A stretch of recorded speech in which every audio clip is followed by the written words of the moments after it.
Peddapuram Facebook ఇది రెండో కాన్పండి. నాకు ఫస్ట్ కాన్కి వచ్చినప్పుడైతే ఏ స్పెషలిస్టులు లేవండి.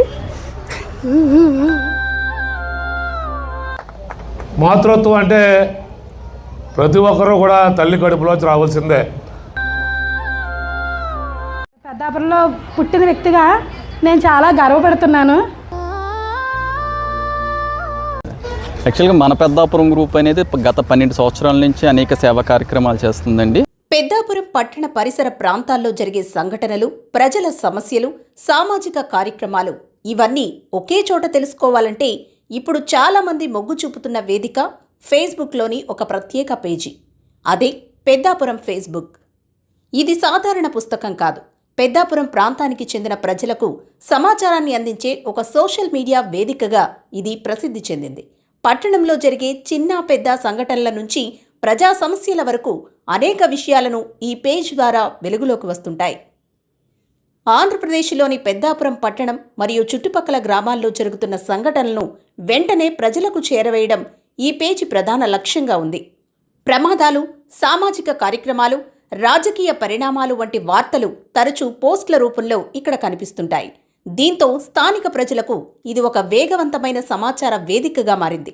ఇక ప్రజల సమస్యల విషయంలో కూడా ఈ పేజ్ ఒక ముఖ్యమైన పాత్ర పోషిస్తుంది. రోడ్లు పాడవడం, తాగునీటి సమస్య, విద్యుత్ అంతరాయం వంటి ఇబ్బందులను ప్రజలు పోస్టుల రూపంలో ఇక్కడ వెల్లడిస్తారు. ఆ పోస్టులు విస్తృతంగా షేర్ అవుతూ స్థానిక అధికారుల దృష్టిని ఆకర్షించే ప్రయత్నం జరుగుతోంది. సామాజిక సేవా కార్యక్రమాల ప్రచారంలో కూడా పెద్దాపురం ఫేస్బుక్ చురుకుగా ఉంటుంది. రక్తదాన శిబిరాలు, వైద్య శిబిరాలు, సేవా కార్యక్రమాలు, విద్య మరియు సాంస్కృతిక కార్యక్రమాల వివరాలు ఈ వేదిక ద్వారా ప్రజలకు చేరుతుంటాయి. దీనివల్ల స్థానిక యువతలో సామాజిక అవగాహన పెరగడానికి కూడా ఇది దోహదపడుతుంది. ప్రస్తుతం పెద్దాపురం ప్రాంత యువతలో ఈ పేజీకి మంచి ఆదరణ లభిస్తోంది. ఫోటోలు, వీడియోలు, చిన్న వార్తలు వంటి అంశాలు వేగంగా వైరల్ అవుతూ స్థానికంగా చర్చనీయాంశంగా మారుతున్నాయి. మొత్తానికి పెద్దాపురం ఫేస్బుక్ ఒక సోషల్ మీడియా పేజ్ మాత్రమే కాకుండా స్థానిక ప్రజలకు సమాచారం పంచుకునే కమ్యూనిటీ వేదికగా నిలుస్తోంది.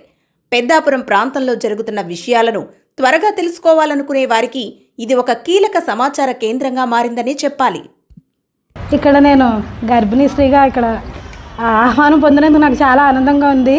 ముందుసారి చెకప్స్కి వెళ్ళిన ఏ హాస్పిటల్లో కూడా ఇలాంటి ఫెసిలిటీస్ అనేవి లేవు. ఎందుకంటే ఓపీ లేట్ అయిపోయేది. మాతృమూర్తులందరికీ కూడా నమస్కారం అండి. నేను ఇది రెండో కాన్పండి. నాకు ఫస్ట్ కాన్కి వచ్చినప్పుడైతే ఏ స్పెషలిస్టులు లేవండి. అస్సలు నా సెకండ్ ప్రెగ్నెన్సీ అండి. మా పేరెంట్స్ చాలా ఇదివరకు బాగానే ఉండేవారు. ఇప్పుడు లేని పరిస్థితి వల్ల నేను ఈ హాస్పిటల్కి రావడం జరిగిందండి. కానీ ఇక్కడ నేను చాలా అంటే చాలా పౌష్టికాహారం తీసుకుంటున్నానండి. ఇలాగే నాలాగే ప్రతి ఒక్కరూ తీసుకోవాలని నేను కోరుకుంటున్నానండి. మన పెద్దాపురం పట్టణంలో మన పెద్దాపురం ఫేస్బుక్ సభ్యుల ద్వారా అనేకమైనటువంటి సేవా కార్యక్రమాలు నిర్వహిస్తున్నటువంటి సంగతి మీ అందరికీ తెలుసు. దీనికి ముఖ్యంగా నరేష్ గారు కానీ వారి యొక్క గ్రూప్ సభ్యులు ఎవరైతే ఉన్నారో వారందరికీ కూడా మన పెద్దాపురం పట్టణమే కాదు, మన పెద్దాపురం నియోజకవర్గ వ్యాప్తంగా మరి ఎవరైతే ప్రజలకు సేవలు అందిస్తూ ఉన్నారో వారందరి తరపున కూడా మన పెద్దాపురం ఫేస్బుక్ గ్రూపు వారందరికీ కూడా పేరు పేరున నాకు అనాలి, అందరూ చిన్నవారైనప్పటికీ కూడా పాదాభివందనాలు తెలియజేయవలసినటువంటి అవసరం ఉంది అందరికీ. ఎందుకంటే ఈ మన పెద్దాపురం ఫేస్బుక్ నేను చూస్తూ ఉంటాను. లక్ష్మి గారు కానీ అమ్మాయిలు కానీ ఒక 10 మంది లేడీస్ దాకా ఉన్నారు, 10 మంది యూత్. వారు ఏ వ్యాపారం చేసుకుని వ్యాపారం వదిలేశారు, ఉద్యోగాలు వదిలేరు. కేవలం సేవా కార్యక్రమాల మీద దృష్టి పెట్టి మరి ఈ కార్యక్రమం చేస్తూ ఉన్నారంటే మరి అంత చిన్న వయసులో ఎవరు ఇందులో గట్టిగా 40 సంవత్సరాలు దాటిన వాళ్ళు ఎవరు లేరు. ఇందులో అతి చిన్న వయసులోనే ఈ సేవా కార్యక్రమాలు చేస్తూ ఉన్నందుకు మరొకసారి వారి అందరికీ కూడా హృదయపూర్వక నమస్కారాలు తెలియజేసుకుంటూ చాలా సంతోషం. మరియు 99 వారాలు పౌష్టికాహారాన్ని అందించి 100వ వారంలోకి అడుగెడుతున్న సందర్భంగా మిమ్మల్ని అందరినీ చూసేటువంటి భాగ్యం కల్పించినటువంటి మన పెద్దాపురం ఫేస్బుక్ గ్రూప్ వారికి మరొకసారి ధన్యవాదాలు తెలియజేసుకుంటూ, మాతృత్వం అంటే ప్రతి ఒక్కరూ కూడా తల్లి కడుపులోంచి రావాల్సిందే. మాతృత్వానికి ఉన్నటువంటి విలువ అది వెలకట్టలేదనేటువంటిది కూడా ఈ సందర్భంగా తెలియజేసుకుంటూ, ఈ మాతృత్వం అనేటువంటి నామకరణ కూడా చేసినందుకు నా యొక్క నమస్కారాలు తెలియజేసుకుంటూ, ఏదైతే పౌష్టికాహారాన్ని అందిస్తూ ఉన్నారో మరి పెద్దలు మౌలి గారు కానీ ఇందాక పెద్దలు వీళ్ళందరూ చెప్పారు. మమ్మల్ని అందరినీ కూడా మరి ఎప్పుడు మా దృష్టి కూడా ఎప్పుడు పెద్దాపురంలో దాతలు ఎక్కువైపోయాము అనుకుంటున్నాను. ఎప్పుడు రాజకీయ నాయకులు టచ్ చేయరు సర్వసాధారణంగా, ఎందుకంటే మా దగ్గర సహాయం తక్కువ, హెల్ప్ మళ్ళీ ఎక్కువ తీసుకుంటాం. చేసి సహాయం చిన్నగా ఉంటుంది కానీ హెల్ప్ ఎక్కువ ఆశిస్తామని చాలామంది స్వచ్ఛంద సంస్థలు పారిశ్రామికవేత్తల్ని, ఆ దాతృత్వ గుణం ఉన్నటువంటి వ్యాపారస్తుల్ని, పెద్దల్ని అడుగుతూ ఉంటారు. కానీ ఇప్పుడు పొలిటికల్ పార్టీస్ కానీ పొలిటికల్ లీడర్స్ని తప్పని సందర్భాల్లోనే టచ్ చేస్తారు. ఇంకా తప్పదు, ఈ వారం గడవదంటేనే ఏమైనా అడుగుతారేమో. కానీ పొలిటికల్ లీడర్స్ ఏముంటుందంటే చేసి హెల్ప్ కన్నా ఎక్కువ మళ్ళీ ఎక్కువగా ఆశిస్తారు కాబట్టి పెద్దగా టచ్ చేయరు.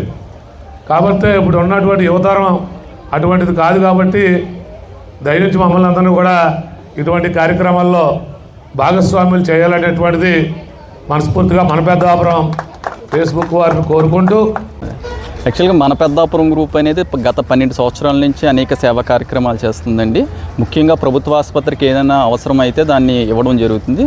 మేము గర్భిణీ స్త్రీలకు సంబంధించి ఏదైనా అవసరమైన ఒక వస్తువు అవసరమని చెప్పేసి వెళ్తే అప్పుడు 1 గంటన్నర టైం, మధ్యాహ్నం 1 గంటన్నర అయింది. అప్పటికీ గర్భిణీలు ట్రీట్మెంట్ కోసం లైన్లో నిలబడడం మేము చూసాము. వాళ్ళని అడిగితే మీరు భోజనం చేశారని అడిగితే లేదండి అని చెప్పారు. ఎక్కడి నుంచి వచ్చారు అని అడిగాము. మేము కట్టమూరు ఎక్కడి నుంచి పెద్దాపురం నుంచి సుమారు 10 కిలోమీటర్ల దూరం నుంచి వచ్చారండి వాళ్ళు అప్పటికీ ఆకలితో ఉంటున్నారు. దాన్ని మేము గ్రహించి ఖచ్చితంగా వీళ్ళకి మధ్యాహ్న భోజనం ఏర్పాటు చేయాలనే లక్ష్యంతో ఈ కార్యక్రమాన్ని గత 99 వారాల నుంచి చేయడం జరుగుతుందండి. యాక్చువల్గా గర్భిణీ స్త్రీని మన భారతీయ సంస్కృతిలో గర్భగుడిలో దేవతతో సమానంగా కొలుస్తామండి. వాళ్ళకి భోజనం పెట్టడం అంటే ఆ దేవతకు భోజనం పెట్టడమే. మరీ ముఖ్యంగా వాళ్ళ వైద్యం కోసం ప్రభుత్వ ఆసుపత్రికి వస్తున్నారు.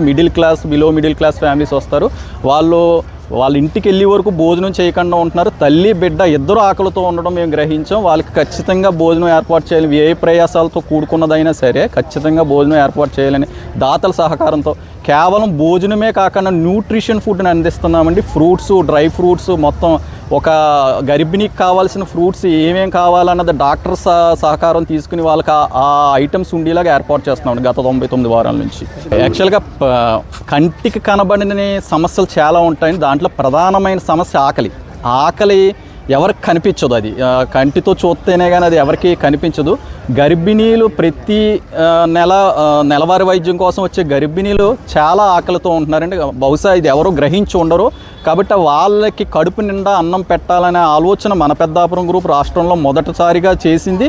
కేవలం ఆలోచన రావడమే కాదు, దాన్ని ఆచరణలో పెట్టాం మేము. గత 100 వారాల నుంచి ఈ కార్యక్రమాన్ని నిర్వహించడం. ఇప్పుడు మేము అధికారులని, నాయకుల్ని, ప్రభుత్వాన్ని కోరుతుందంటే కేవలం పెద్దాపురం ప్రభుత్వ ఆసుపత్రికే పరిమితం కాకూడదు. రాష్ట్ర వ్యాప్తంగా అన్ని హాస్పిటల్లోని, అన్ని పిహెచ్సి హాస్పిటల్లోని ఈ కార్యక్రమం ప్రభుత్వం నిర్వహించాలని, స్వచ్ఛంద సంస్థల సహకారంతో నిర్వహించాలనేది మేము కోరుకుంటున్నాం. యాక్చువల్ రాష్ట్ర వ్యాప్తంగా మేము ఈ కార్యక్రమాన్ని ప్రారంభించిన తర్వాత సోషల్ మీడియాలో చాలా బాగా వైరల్ అయ్యిందండి. రాష్ట్ర వ్యాప్తంగా అన్ని స్వచ్ఛంద సంస్థలు మాకు ఫోన్ చేస్తున్నాయి. ఈ కార్యక్రమాన్ని ఏ విధంగా చేయాలి, ఎలా చేయాలి, ఏ విధంగా వండాలి, మీరు కిచెన్ సొంతంగా ఏర్పాటు చేసుకున్నారా, దాతల సహకారం ఏ విధంగా తీసుకోవాలని చెప్తే మేము వాళ్ళందరికీ సలహాలు, సూచనలు అందిస్తున్నామండి.